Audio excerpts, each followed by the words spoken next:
అడ్డం వచ్చేసి ఏం కనపడతారు.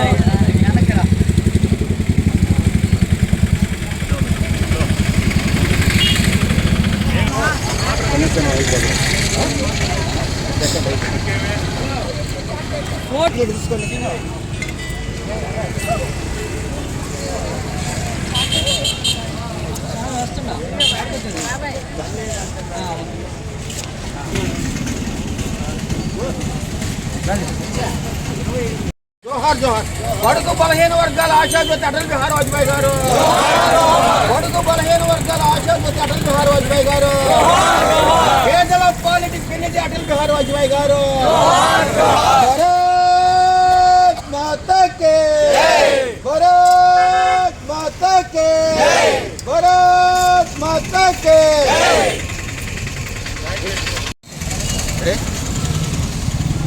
మీ కాసా శ్రీనివాసులు భారతీయ జనతా పార్టీ జిల్లా ఉపాధ్యక్షుడిగా పనిచేస్తాను. ఈరోజు భారతరత్న బెస్ట్ పార్లమెంటేరియన్, భారత మాజీ ప్రధానమంత్రి దివంగత నేత అటల్ బిహారీ వాజ్పేయి గారి 101వ జన్మదినాన్ని జరుపుకుంటున్నాం. ఈ జన్మదినాన్ని బుచ్చిరెడ్డిపాళెం అర్బన్ అధ్యక్షులు గౌరవనీయులు రామిశెట్టి కళ్యాణ్ కుమార్ గారి ఆధ్వర్యంలో ఈ జన్మదినాన్ని జరుపుకొని ఆయన జన్మదినం సందర్భంగా స్వీట్లు పంపిణీ చేసుకోవడం జరిగింది. అయితే అటల్ బిహారీ వాజ్పేయి గారు దేశం కోసం, ధర్మం కోసం, సనాతన ధర్మం కోసం తన జీవితాన్ని త్యాగం చేసి, సర్వస్వం త్యాగం చేసి భారతదేశంలో భారతీయ జనతా పార్టీ అధికారంలోకి వచ్చే దిశగా తీసుకొచ్చిన మహానుభావుడు మన అటల్ బిహారీ వాజ్పేయి గారు.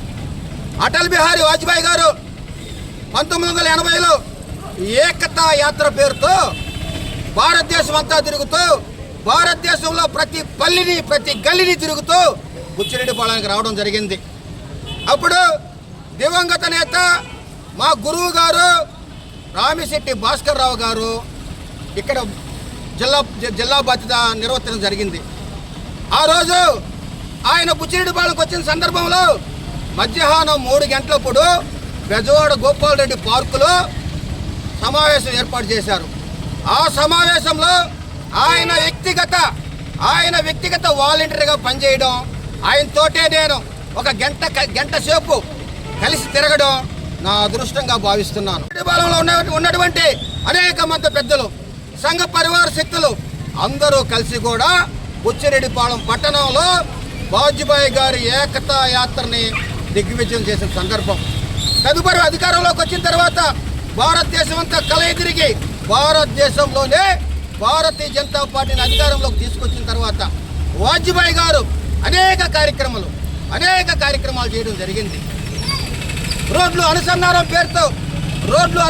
పేరుతో అటక్ నుంచి కటక్ వరకు, కాశ్మీర్ నుండి కన్యాకుమారి వరకు రోడ్లు అనుసంధానం చేసి హైవేలను ఏర్పాటు చేసి జరిగింది. అదేవిధంగా ప్రతి రైతు, ప్రతి పల్లె, ప్రతి గ్రామం బాగుండాలని చెప్పి గ్రామ సడక్ యోజన పథకం కింద భారతదేశం అంతా బుచ్చిరెడ్డిపాళెం మండలంలో కూడా అనేక రోడ్లను ఏర్పాటు చేయడం జరిగింది. పొలాల్లోకి దారి ఇవ్వడం జరిగింది. రైతులు సురక్షితంగా, ప్రజలు సురక్షితంగా వాళ్ళు పనులు చేసుకుని ఇళ్లకు వచ్చే విధంగా రోడ్లు వేసిన ఘనత కూడా వాజ్పేయి గారిది. అంతేకాదు అంత్యోదయ పథకం కింద ఏ నిరుపేద కుటుంబం కూడా ఆకలితో ఉండకూడదని చెప్పి బడుగు బలహీన వర్గాల వారికి అంత్యోదయ కార్డులు ఇచ్చి ఒక కార్డుకి 35 కేజీల బియ్యం ఉచితంగా భారతదేశం అంతా పంచిన ఘనత కూడా ఆనాటి వాజ్పేయి గారితే. మనం శత్రు దేశాలు బెదిరిస్తుండేవి, నీ మీద దాడులు చేస్తామని. శత్రు దేశాలు బెదిరిస్తుంటే ఐక్యరాజ్య సమితిని కూడా కాదని చెప్పి పొక్రేన్ అణుబాంబును తయారు చేసి భారతదేశం భారతదేశాన్ని ఘనత నిలబెట్టినట్టు ఘనత కూడా వాజ్పేయి గారిది.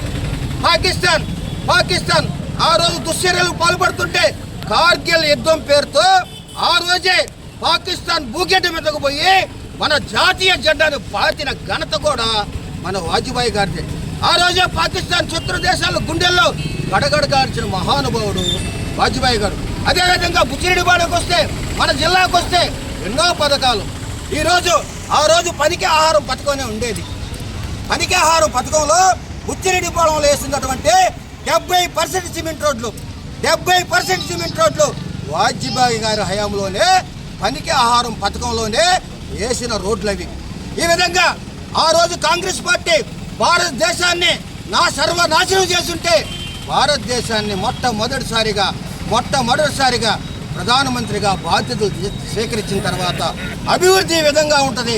అభివృద్ధి అంటే ఇది క్షేత్రస్థాయి ప్రజలకు మనం ఈ విధంగా మేలు చేయాలని చెప్పి అన్ని దేశాలకి అభివృద్ధిని చూపించిన ఘనత కూడా మన మాజీ భారత ప్రధానమంత్రి వాజ్పేయి గారు.